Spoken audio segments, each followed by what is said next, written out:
the Mercury Theater on the Air.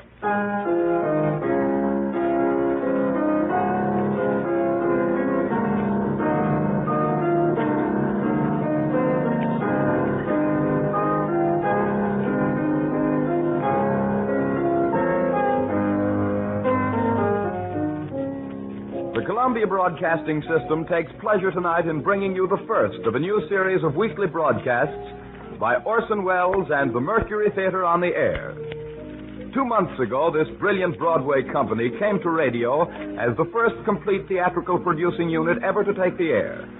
Hailed by stage critics as the brightest moon to rise during recent years over New York's legitimate theater, the name of Orson Welles has become a byword to the greater Broadway of the country as a whole.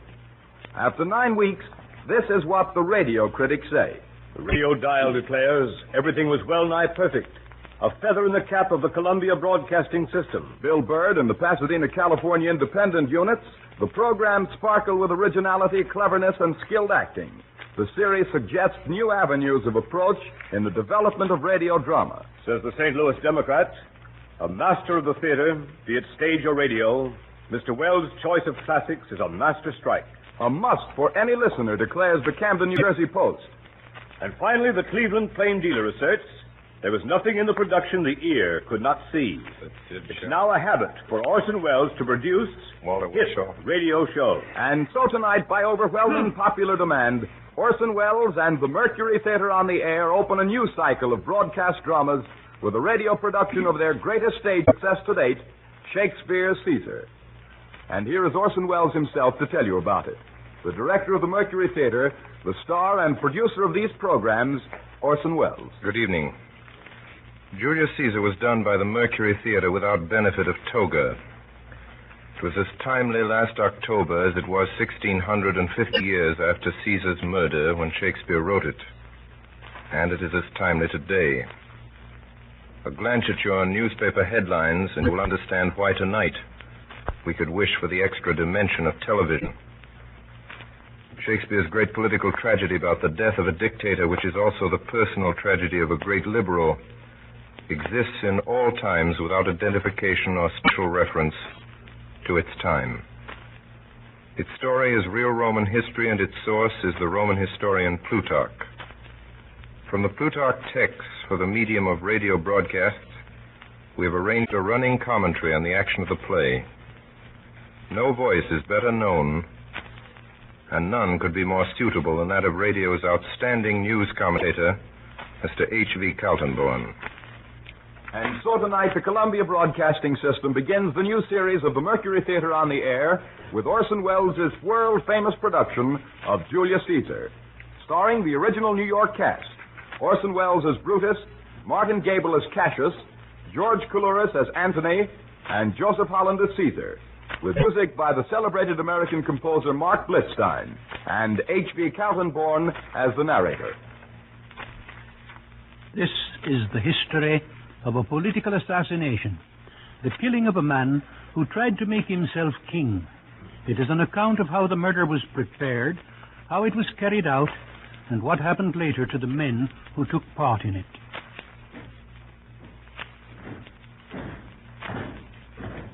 When the Civil War was ended, Caesar was 55. By Pompey's death, he had made himself the most powerful man in the empire. His countrymen, in the hope that the government of a single person would give them time to breathe after so many civil wars and calamities, now made him dictator for life. Honors were conferred upon him which seemed to exceed the limits of ordinary human ambition.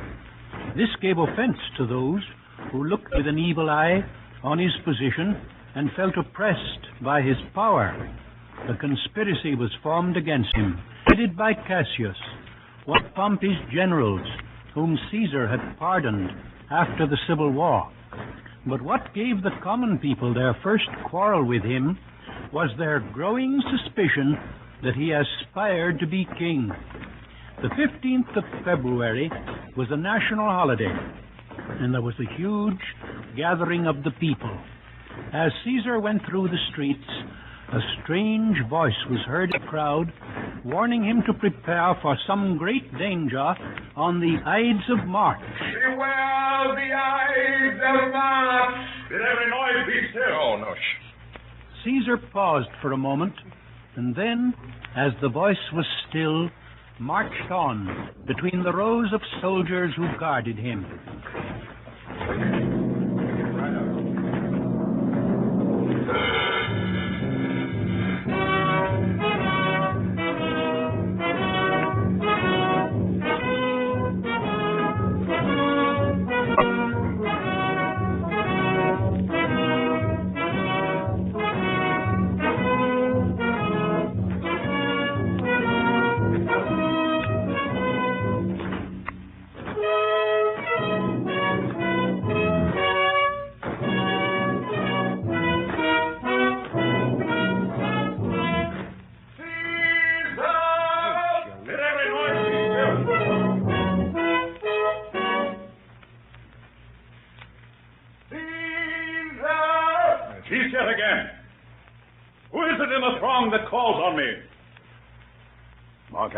Caesar, my lord.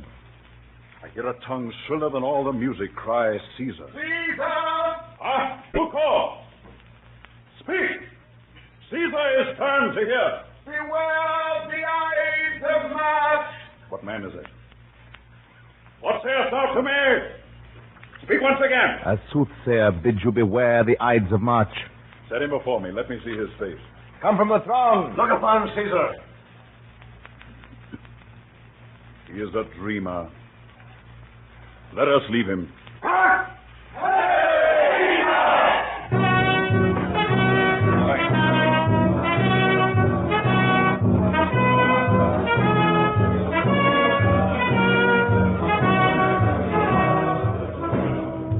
In the forum, high above the heads of the people, Don't look at me. Go ahead. a golden throne had Look been at set him. for Caesar. Mark Antony, his friend, was consul at the time. When he came into the forum and the people made way for him, he went up and reached to Caesar a crown wreathed with laurel. Upon this there was a shout, but only a small one, made by the few who were planted there for that purpose.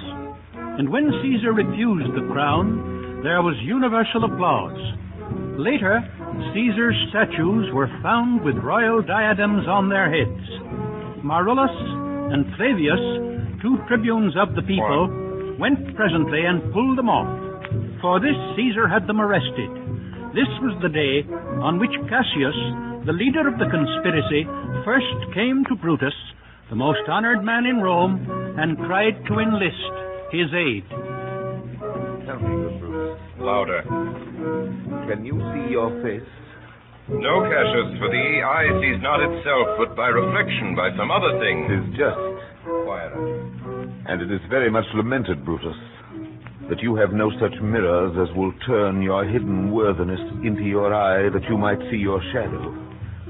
I have heard where many of the best respect in Rome, except immortal Caesar, speaking of Brutus, and groaning underneath this age's yoke, have wished that noble Brutus had his eyes. Into what dangers would you lead me, Cassius? That you would have me seek into myself for that which is not in me. Therefore, good Brutus, be prepared to hear. And since you know you cannot see yourself so well as by reflection, I, your glass, will modestly discover to yourself that of yourself which you yet know not of.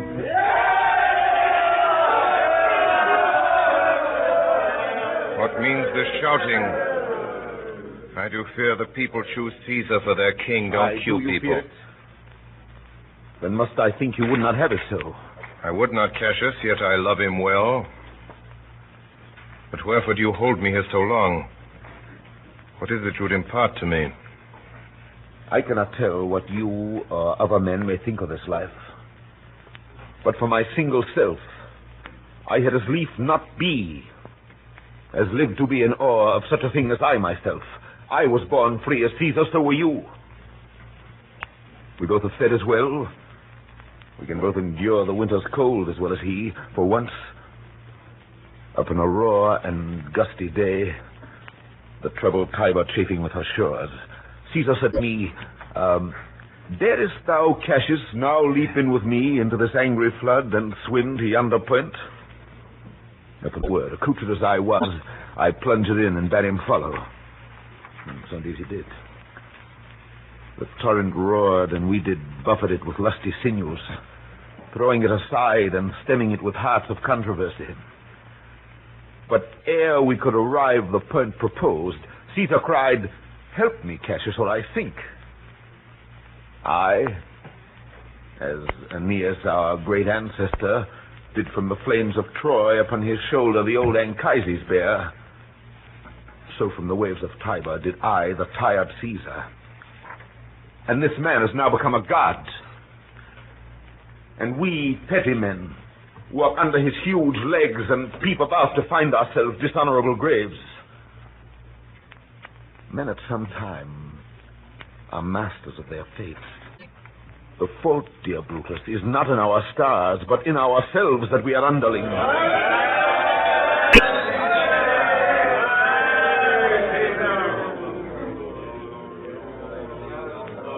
Will you cue people? I'm not running this show. Mr. Captain. I have no such insert. Keska, would you speak with me? Aye, Keska. Tell us what has chanced today. Why, there was a crown offered Caesar. And being offered him, he put it by with the back of his hand, thus. And then the people fell a-shouting. Who offered him the crown? Why, Antony. Tell us the manner of it. I can as well be hanged as tell the manner of it. I saw Mark Antony offer him a crown. It was not a crown, neither. It was one of these coronets. And as I told you, he put it by once. But for all that, to my thinking, he would fain have had it. Then he offered it to him again. Then he put it by again. But to my thinking, he was very loath to lay his finger off it. And then he offered it the third time. He put it the third time by. And still as he refused it, the rabblement hooted and clapped their chopped hands, and offered such a deal of stinking breath because Caesar refused the crown that almost choked Caesar. For he swooned it and fell down at it. And for mine own part, I durst not laugh, for fear of opening my lips and receiving the bad air. What said he when he came unto himself? He said if he had done or said anything amiss, he desired their worships to think it was his infirmity. 3 or 4 wenches where I stood cried, "Alas, good soul," and forgave him with all their hearts. But there's no heed to be taken of them. If Caesar had stabbed their mothers, they would have done no less. Did Cicero say anything? Aye, he spoke Greek. To what effect? Those that understood him smiled at one another and shook their heads. But for mine own part, it was Greek to me. I could tell you more news, too. Marullus and Flavius, for pulling scarves off Caesar's images, are put to silence. There was more foolery yet, if I could remember it. And so it is. For this time I will leave you. What you have said I will consider. What you have to say I will with patience hear, and find a time both meet to hear and answer such high things. Till then, my noble friend, chew upon this. Brutus had rather be a villager than to repute himself a son of Rome under these hard conditions as this time is like to lay upon us. Farewell both. Well, Brutus, thou art noble. Yet I see thy honorable metal may be wrought from that it is disposed. Therefore it is meet that noble minds keep ever with their likes. For who so firm that cannot be seduced? If I were Brutus now, he were Cassius, he should not humor me. I will this night, in several hands, in at his windows throw, as if they came from several citizens' writings, all tending to the great opinion that Rome holds of his name, wherein obscurely Caesar's ambition shall be glanced at. And after this, let Caesar seat him sure, for we will shake him, or worse days endure.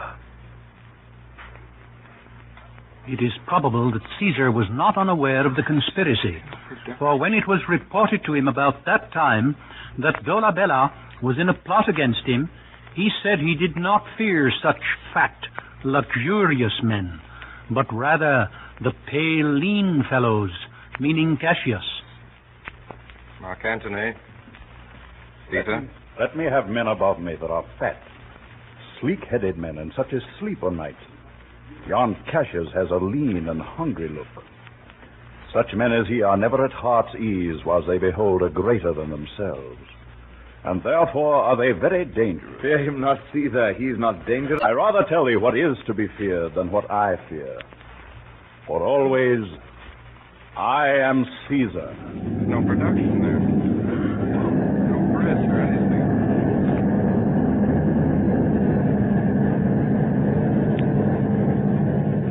In the weeks before the murder, many strange prodigies and apparitions were observed.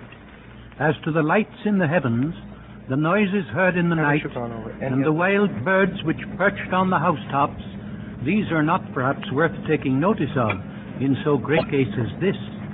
But a number of men were seen in the forum, looking as though they were heated through with fire, fighting with each other. A quantity of flame issued from the hand of a soldier's servant, so that they who saw it thought he must be burned, but he had not been hurt. There were fearful storms over the city. The conspiracy continued to spread.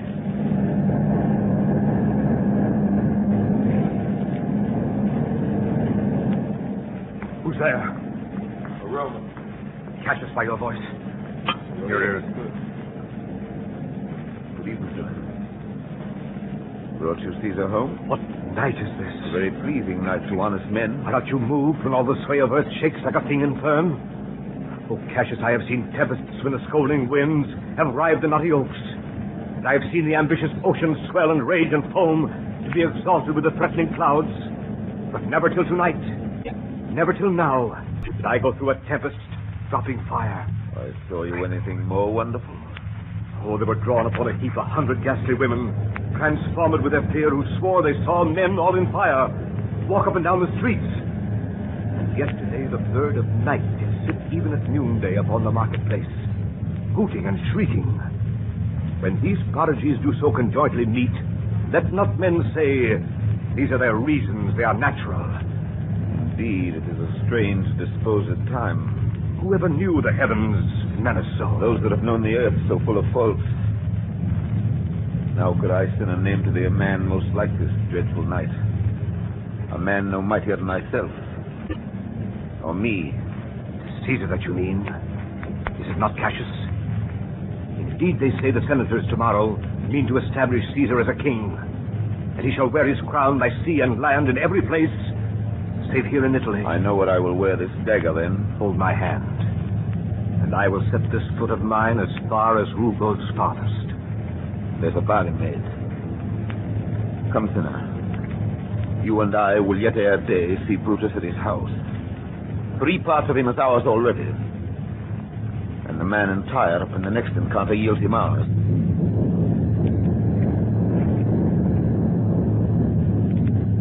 Still Brutus hesitated, and still the conspirators tried to win him to their cause.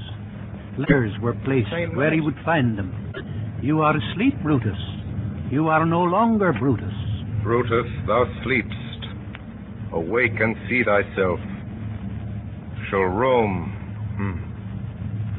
speak, strike, regress? Brutus, thou sleepst. Awake. Such instigations have been often dropped where I've took them up. Shall Rome... thus must I piece it out. Shall Rome stand under one man's awe? What? Rome? My ancestors did from the streets of Rome the Tarquin drive, when he was called a king. It must be by his death. And for my part, I know no personal cause to spurn at him, but for the general, he would be crowned. How that might change his nature, there's the question. It is the bright day that brings forth the adder and that craves wary walking. Crown him. And then I grant we put a sting in him that at his will he may do danger with. The abuse of greatness is when it disjoins remorse from power. And to speak truth of Caesar, I have not known when his affection swayed more than his reason. But 'tis a common proof that lowliness is young ambition's ladder, whereto the climber upward turns his face. But when he once attains the utmost round, he then unto the ladder turns his back, looks in the clouds, scorning the base degrees by which he did ascend. So Caesar may, then, lest he may prevent. In the end, Brutus agreed to meet the conspirators in the garden of his house. The men who came that night were Cassius, Casca, Cinna, Trebonius, and Decius Brutus. It was decided that Caesar should be killed in the Senate on the 15th of March, the day on which the crown would again be offered to him. Shall no man else be touched but only Caesar? This is well urged. I think it is not meet Mark Antony, so well beloved of Caesar, should outlive Caesar. We shall find of him a shrewd contriver. And you know his means, if he improve them, may well stretch so far as to annoy us all, which to prevent. Let Antony and Caesar fall together. Our course will seem too bloody, Caius Cassius, to cut the head off and then hack the limbs. For Antony is but a limb of Caesar. Let us be sacrificers, but not butchers, Caius. We all stand up against the spirit of Caesar, and in the spirit of men there is no blood. Oh, that we could come by Caesar's spirit and not dismember Caesar. But alas, Caesar must bleed for it. Quiet in the studio. And gentle friends, let's carve him. The dish fit for the gods. Not hew him as a carcass fit for hounds. Peace. Count the clock. The morning comes upon us. We leave you, Brutus. Give me our hands all over one by one. Let us swear our resolution. Jesus. No, not an oath. It's not the face of men, the sufferance of our souls, the time's abuse. If these be motives weak, break off betimes, and every man hence to his idle bed. So let high-sighted tyranny range on, till each man drop by lottery. But if these, as I'm sure they do, bear fire enough to kindle cowards and to steal with valor the melting spirits of women, then, countrymen, what need we any spur but our own cause to prick us to redress? What other bond than secret Romans that have spoke the word and will not falter? And what other oath than honesty to honesty engaged, that this shall be, or we will fall for it? Music. On the 14th of March, the day before the assassination, Caesar supped with Marcus Lepidus, and as he was signing some letters, and according to his custom, as he sat at table, there arose a question of what sort of death was the best, at which he immediately, before anyone could speak, said, "A sudden one." After this, as he was in bed with his wife, all the doors and windows of the house flew open together. He was startled at the noise and the light which broke into the room, and sat up in his bed, where, by moonlight, he perceived his wife fast asleep, but heard her utter in her dream some indistinct words and inarticulate groans. She fancied at that time she was weeping over Caesar and holding him butchered in her arms. When it was day, she begged Caesar not to leave the house, but to adjourn the Senate to another time. Caesar laughed at her fears, and when the time was come, he started for the capital. On his way, he was handed a paper in which the whole plot was disclosed with the names of the conspirators. After his death, it was found still unopened. When Caesar entered, the Senate stood up to show their respect for him. Of the conspirators, some came about his chair and stood behind it, and others stood in front of him and talked to him. Then Tullius, laying hold of Caesar's cloak with both hands, pulled it down from his neck, which was the signal for the assault. Casca, that stood behind him, gave him the first wound in the neck. It was not mortal, and Caesar turned and put his hand on the dagger and kept hold of it. The conspirators closed around him with their naked knives in their hands. Which way soever he turned, he was met with blows, and saw their blades levelled at his face and eyes. For it had been agreed that they should each of them make a thrust at him, and flesh themselves with his blood, for which reason Brutus also gave him one stab in the groin. Some say that he fought and resisted all the rest.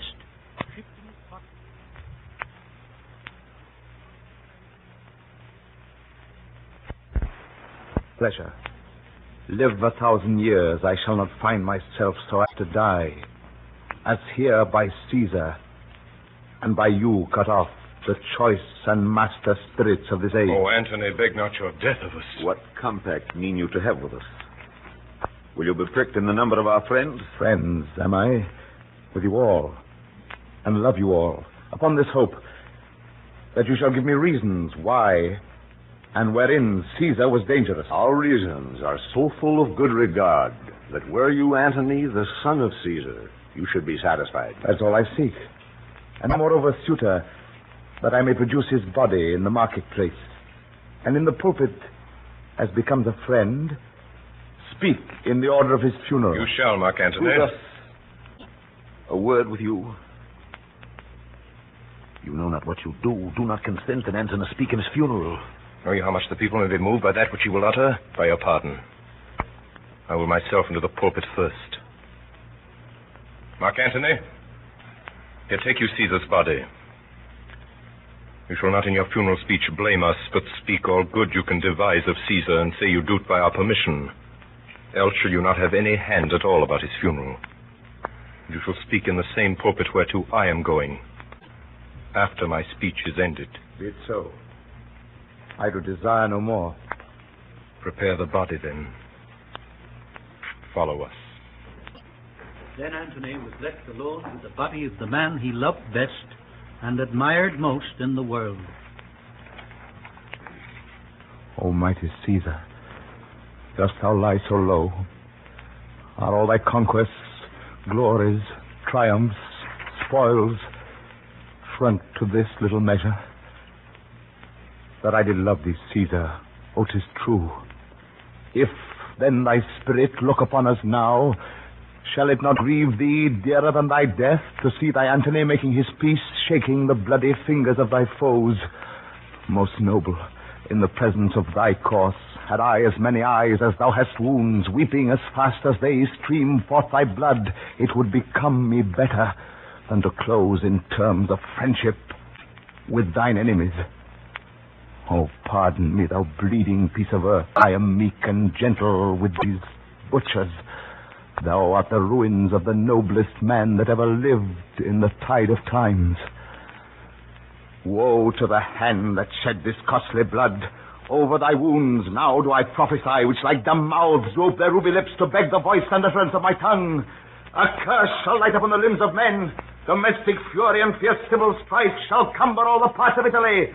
Blood and destruction shall be so in use, and dreadful objects so familiar, that mothers shall but smile when they behold their infants quartered with the hands of war, and Caesar's spirit ranging for revenge, with Ate by his side come hot from hell, shall in these confines with a monarch's voice cry havoc and escape the dogs of war.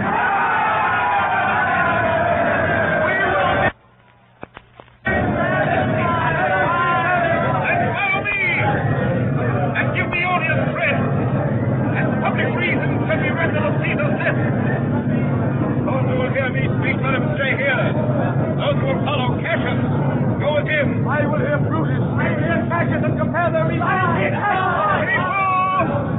and senators, be not affrighted. Fly not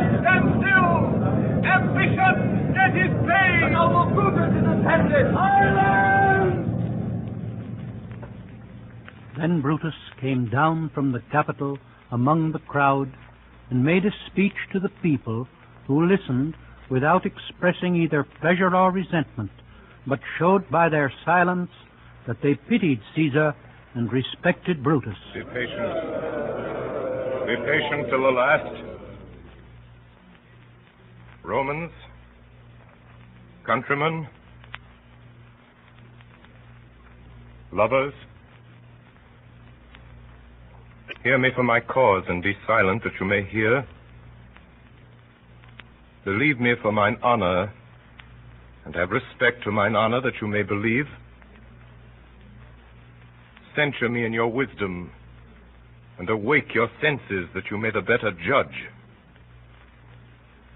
If there be any in this assembly,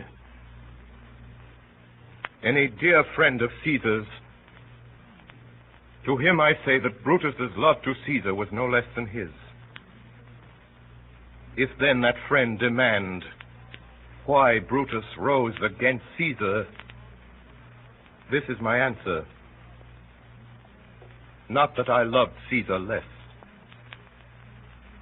but that I loved Rome more. Had you rather Caesar were living and die all slaves than that Caesar were dead, to live all free men? As Caesar loved me, I weep for him. As he was fortunate, I rejoice at it. As he was valiant, I honor him. But as he was ambitious, I slew him. There is tears for his love, joy for his fortune, honor for his valor, and death for his ambition. Who is here so base that would be a bondman? If any speak for him have I offended. Who is here so rude that would not be a Roman? If any speak for him have I offended. Who is here so vile that would not love his country? If any speak for him have I offended. I pause for a reply. None! Then none have I offended. I've done no more to Caesar than you will do to Brutus. Here comes his body, mourned by Mark Antony, who, though he had no hand in his death, shall receive the benefit of his dying, a place in the commonwealth, as which of you shall not. Good countrymen, let me depart alone, and for my sake stay here with Antony, do grace to Caesar's corpse, and grace his speech, tending to Caesar's glories, which Mark Antony, by our permission, is allowed to make. I do entreat you, not a man depart, save I alone, till Antony have spoke. With this I depart, that as I slew my best lover for the good of Rome, I have the same dagger for myself when it shall please my country to need my death. You are listening? You are listening to the CBS presentation of Orson Welles and the Mercury Theater on the Air in the first of a new series of Sunday night dramatic productions. The performance of Caesar will continue in just a moment. This is the Columbia Broadcasting System. Orson Welles and the Mercury Theater on the Air in Caesar, presented with the original Mercury Theater cast and with Orson Welles in the role of Brutus.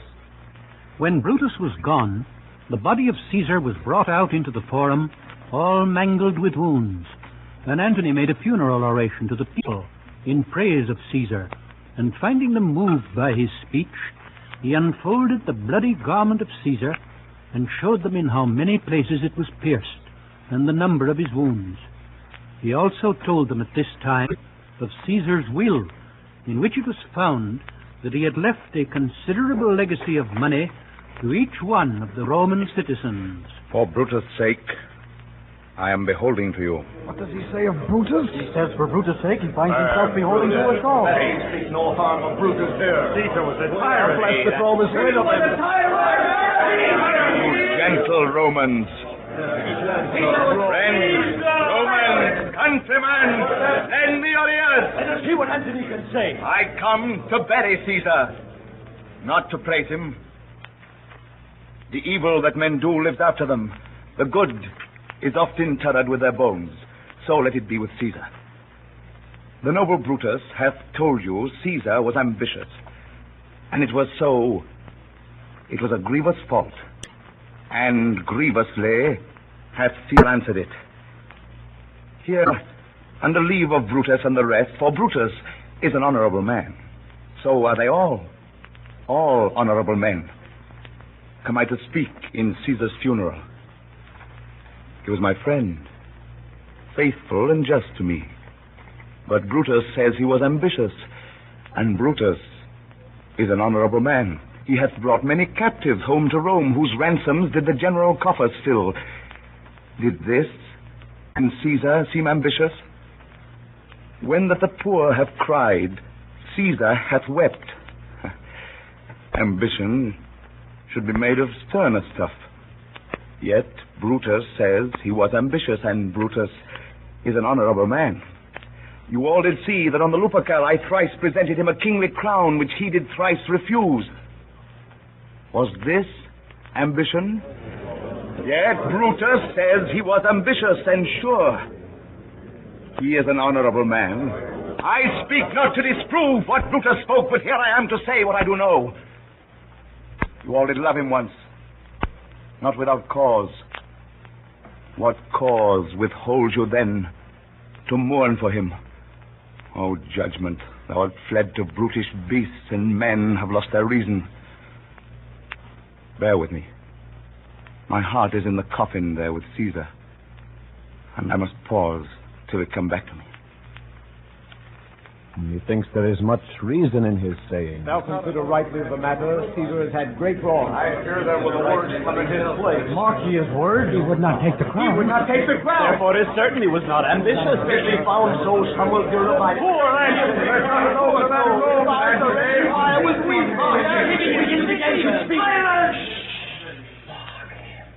But yesterday, the word of Caesar might have stood against the world.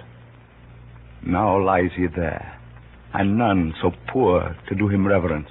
O masters, if I were disposed to stir your hearts and minds to mutiny and rage, I should do Brutus wrong and Cassius wrong, who, you all know, are honorable men. I will not do them wrong. I rather choose to wrong the dead, to wrong myself and you, than I will wrong such honorable men. But here's a parchment with the seal of Caesar. I found it in his closet. 'Tis his will. Let but the commons hear this testament, which, pardon me, I do not mean to read, and they would go and kiss dead Caesar's wounds, and dip their napkins in his sacred blood, yea, beg a hair of him for memory, and dying mention it within their wills, bequeathing it as a rich legacy unto their issue.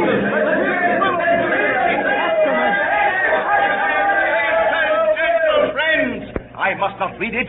It is not meet you know how Caesar loved you. You are not wood, you are not stones, but men. And being men, hearing the will of Caesar, it would inflame you, it would make you mad. As this good, you know not that you are his heirs. Or if you should, or what would come of it? Let's hear the will. The will. You be patient. Will you stay a while? I have o'ershot myself to tell you of it. Fear I wrong the honorable man whose daggers have stabbed Caesar. I do fear it. That's the will. The will.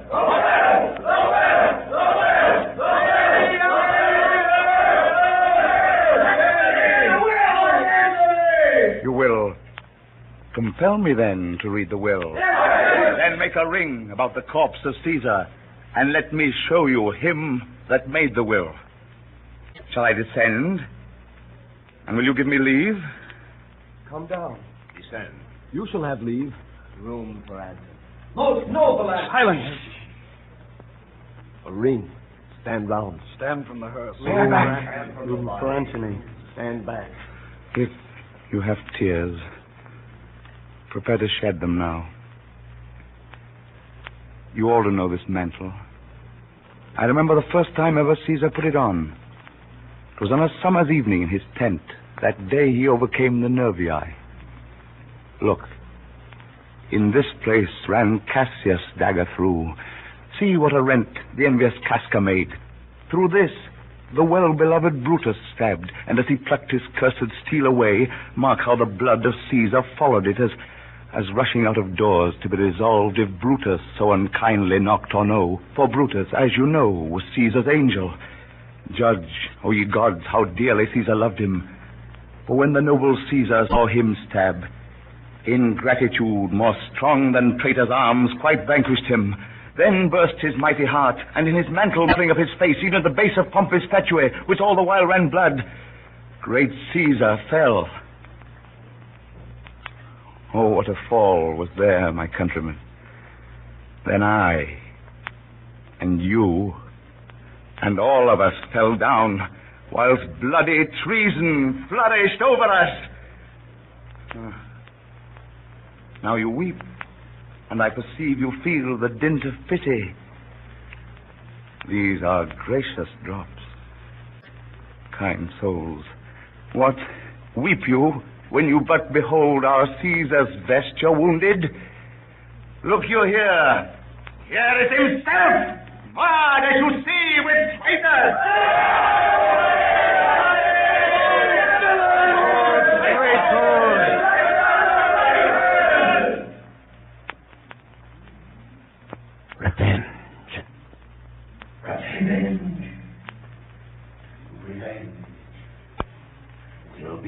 Vengeance! Hey, countrymen!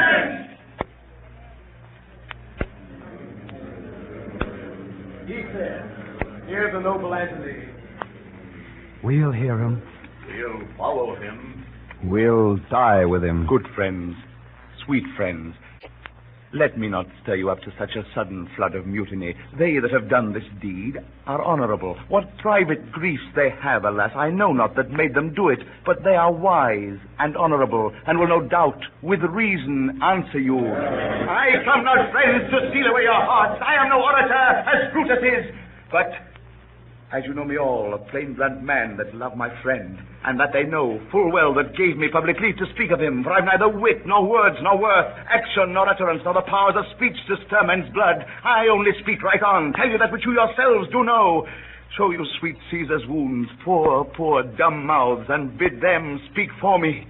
But were I Brutus, and Brutus Antony, there where an Antony would ruffle up your spirits and put a tongue in every wound of Caesar that should move the stones of Rome to rise and mutiny.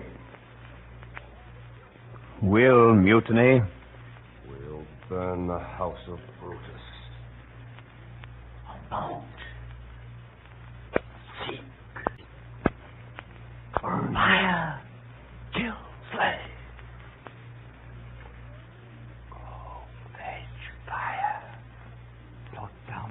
Down forward. Why, friends, you go to do you know not what. Wherein hath Caesar thus deserved your love? Alas, you know not. I must tell you then. You have forgot the will I told you of. Caesar's will? Here's the will. And under Caesar's seal, he gives to every Roman citizen, to every several man, 75 drachmas. Moreover, he has let go his walks, his private arbors, and new planted orchards on this high Tiber. He has left them you and your heirs forever. Common pleasures to walk abroad and recreate yourselves. Here was a Caesar. When comes such another?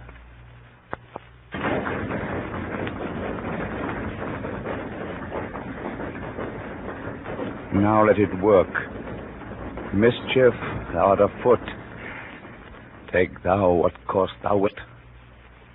In the streets there was nothing to be seen but confusion. Some cried out to kill the murderers.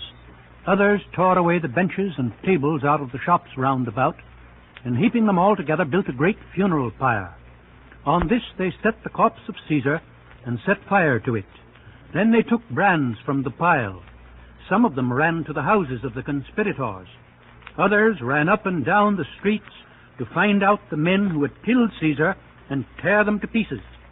That night Brutus, having said farewell to Portia, his wife, left the city with Cassius and their friends. Soon after, there arrived in Rome young Octavius, Caesar's adopted son, who was immediately elected consul.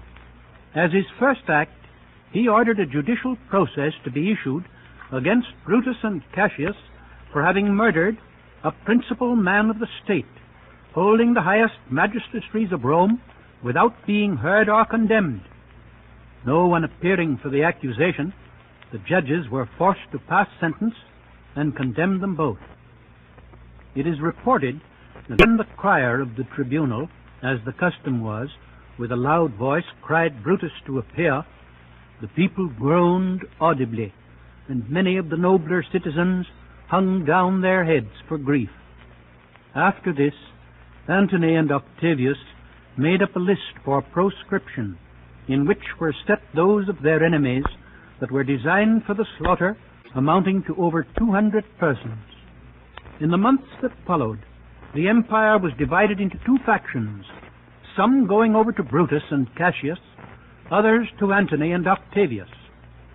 2 years after Caesar's murder, the armies of the two factions came face to face on the plains of Philippi. That night, Brutus sent for Cassius to come to his tent.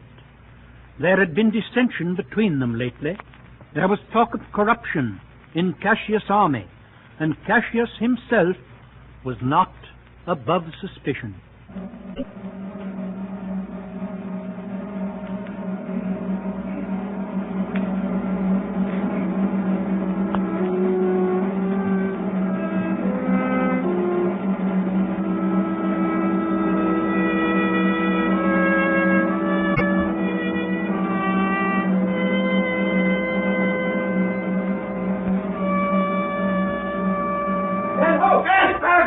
Noble brother, you've done me wrong. Wrong I mine enemies, that if not so, how should I wrong a brother? That you've wronged me doth appear in this. You have condemned and noted Lucius Pella for taking bribes here of the Sardians, wherein my letters, praying on his side because I knew the man was slighted up. You wronged yourself to write in such a case. In such a time as this, it is not meet that every night's offense should bear his comment. Let me tell you, Cassius, you yourself are much condemned to have an itching palm, to sell and march your officers for gold to undeserved. Aye, an itching palm. You know that you're Brutus that speaks this, or by the God this speech, what else you're last. The name of Cassius honors this corruption and chastisement that ever hide its head. Chastisement? Remember March. The Ides of March, remember. Did not great Julius bleed for justice' sake? What villain touched his body that did stab? And not for justice. What? Shall one of us that struck the foremost man of all this world but for supporting robbers, shall we now contaminate our fingers with base bribes and sell the mighty space of our large honors for so much trash as may be grasped thus? I'd rather be a dog and bay the moon than such a Roman. Brutus. Bait not me, I'll not endure it. You forget yourself to hedge me in. I am a soldier, older in practice, abler than yourself to make conditions. Go to, you are not, Cassius. I am. I say you are not. Urge me no more, I shall forget myself. Tempt me no farther. Away, slight man. Is possible, must I endure all this? All this? I more. Fret till your proud heart break. Must I observe you? Must I stand and crouch under your testy humor? By the gods, you shall digest the venom of your spleen, though it do split you. For from this day forth I'll use you for my mirth, yea, for my laughter when you are waspish. You say you are a better soldier. Let it appear so. Make your vaunting true, and it shall please me well. For mine own part, I should be glad to learn of noblemen. You wrong me every way. You wrong me, Brutus. I said an elder soldier, not a better. Did I say better? You did, I cannot. When Caesar lived, he durst not thus have moved me. Peace. You durst not so have tempted him. I durst not. No. What durst not tempt him? For your life you durst not. Do not presume too much upon my love. I may do that I shall be sorry for. You have done that you should be sorry for. There is no terror, Cassius, in your threats. For I am armed so strong in honesty that they pass me by as the idle wind, which I respect not. I did send you for certain sums of gold, which you denied me. For I can raise no money by vile means. Why haven't I rather coined my heart and dropped my blood for drachmas than to wring from the hard hands of peasants their vile trash by any indirection? I did send you for gold to pay my allegiance, which you denied me. Was that done like Cassius? I denied you nothing. You did. I did not. He was but a fool that brought my answer back. Brutus hath rived my heart. A friend should bear his friend infirmities. But Brutus makes mine greater than they are. I do not till you practice them on me. You love me not. I do not like your faults. A friendly eye could never see such faults. The flatterers would not, though he do appear as huge as high Olympus. Come, Antony and young Octavius, come.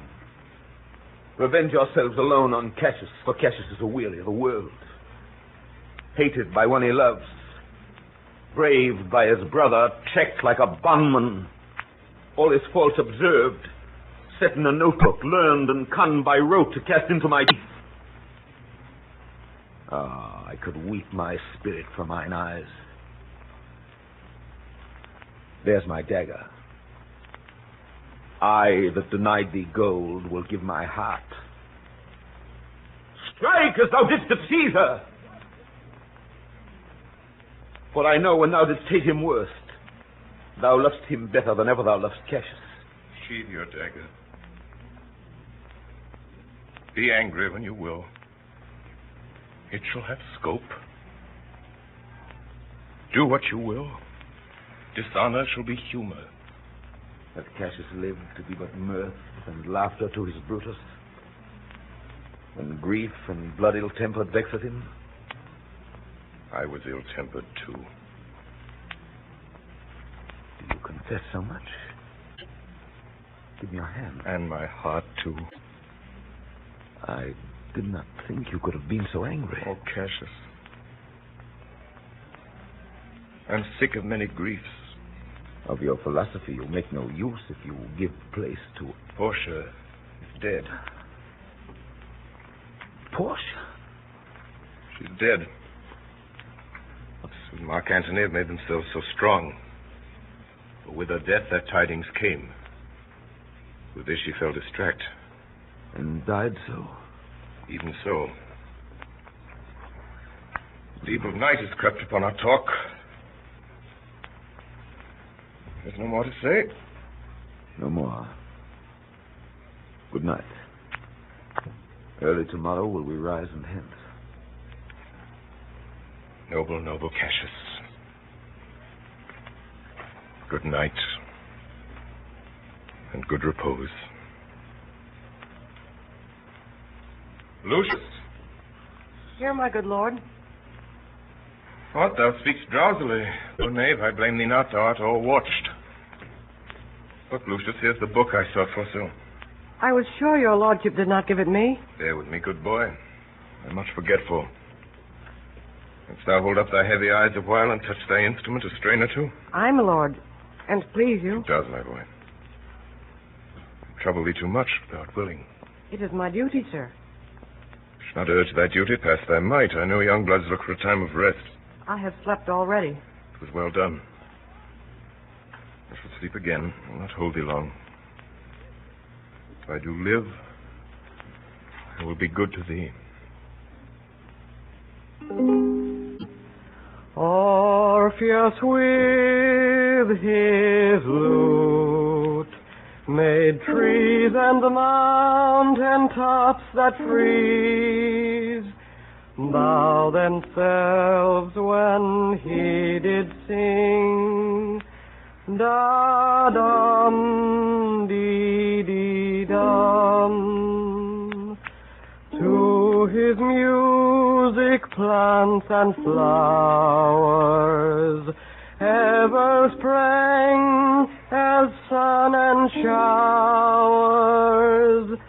There had made a lasting spring. Da-dum, dee-dee-dum. everything that heard him play, even the billows of the sea, hung their heads and then lay by. In sweet music is such art, killing care and grief of heart. Fall asleep or hearing die. Dee-dee-dum, dum, dee-dee-dum.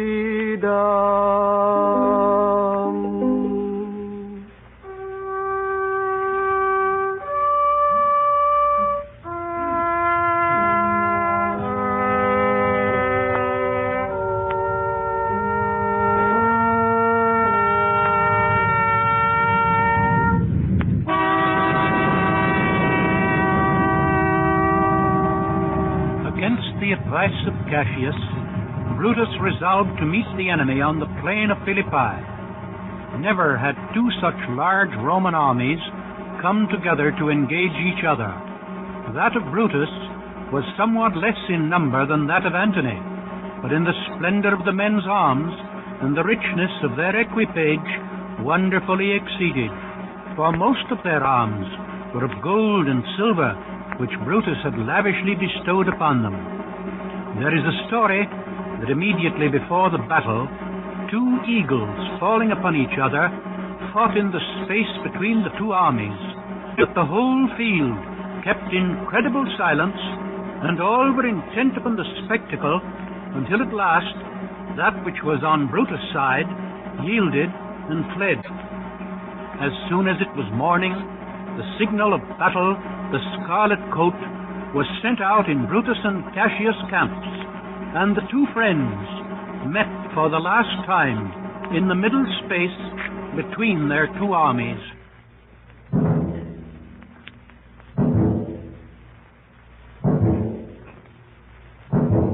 Now, most noble Brutus, if we do lose this battle, then is this the very last time that we shall speak together?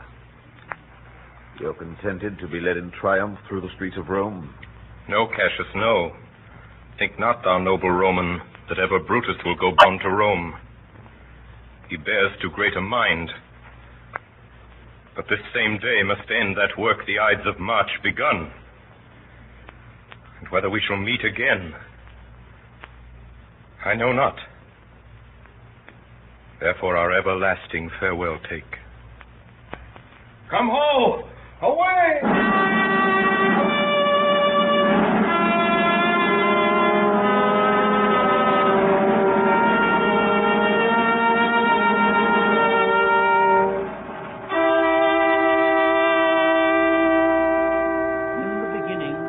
The tide of battle was with Brutus. The right wing which he commanded drove back their opponents with great slaughter. Then they fell upon that part of Octavius' army which was exposed and separated, and pursued them towards the sea. During this time, however, Cassius, with the main body of the army, was retreating before the attack of Antony. Expecting Brutus to come to his aid, and acting by delay and expectation, rather than boldly and with a clear purpose, soon Cassius saw his whole army begin to give way.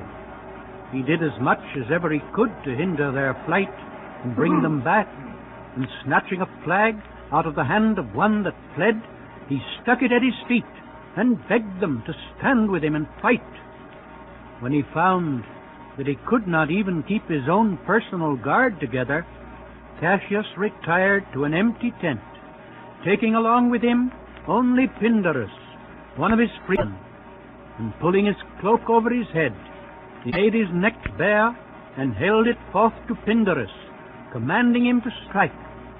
Cassius' head was found severed from his body, and beside it was found the same knife with which he had stabbed Caesar in the Senate house.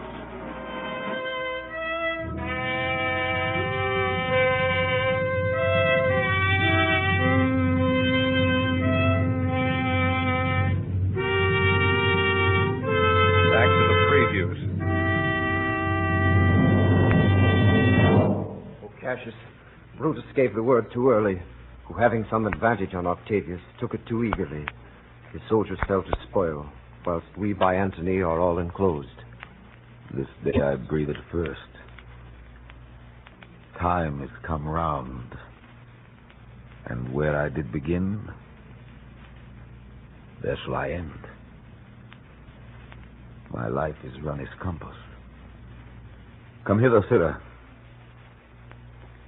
And with this good sword that ran through Caesar's bowels,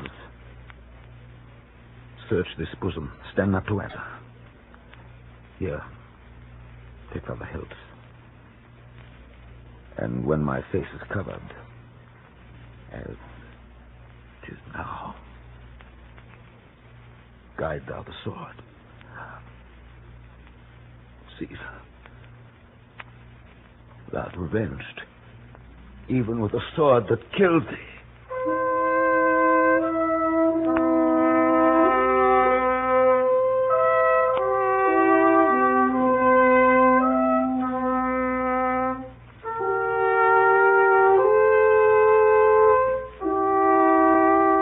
Some time later, Brutus, returning from the pursuit, wondered that he could not see Cassius' tent afar off, standing high as it was wont, and appearing above the rest of the camp. Then, for the first time, he suspected the defeat of Cassius, and made haste to him. He heard nothing of his death until he came to the camp. Where Messala does his body lie? Lo, yonder. He is slain. The last of all the Romans. Fare thee well. It is impossible that ever Rome should breed thy fellow. Friends, I owe more tears to this dead man than you shall see me pay. I shall find time, Cassius. I shall find time. Oh, Julius Caesar, thou art mighty yet. Thy spirit walks abroad and turns our swords in our improper entrails. Statilius showed the torchlight, but the Lord, he came not back. He's ordained or slain. Slaying is the word. It is a deed in fashion. Come hither, good Volumnius. List a word. What says my lord? Why this, Volumnius? The ghost of Caesar hath appeared to me 2 several times by night. At Sardis once, and this last night here in Philippi fields. I know my hour is come. Oh, not so, my lord. Nay, I'm sure it is, Volumnius. Thou knowest that we two went to school together. Even for that our love of old, I pray thee, hold thou my sword hilts, whilst I run on it. That's not an office for a friend, my lord. Fly, my lord. There's no tarrying here. Farewell to you, and you, and you, Volumnius. Strato, thou hast been all this while asleep. Farewell to thee too, Strato. Countrymen, my heart doth joy that yet in all my life I found no man but he was true to me. I shall have glory by this losing day, more than Octavius and Mark Antony by this vile conquest shall attain unto. So fare you well at once, for Brutus' tongue hath almost ended his life's history. Night hangs upon mine eyes, my bones would rest that have but labored to attain this hour. Fly, my lord, fly. Hence I will follow, for Christ's sake. I prithee, Strato, hold thy lord. Thou art a fellow of a good respect. Thy life hath had some smatch of honor in it. Hold then my sword. Turn away thy face. I do run on it. Wilt thou, Strato? Give me your hand first. Fare you well, my lord. Farewell, good Strato. Caesar, now be still. I killed not thee with half so good a will.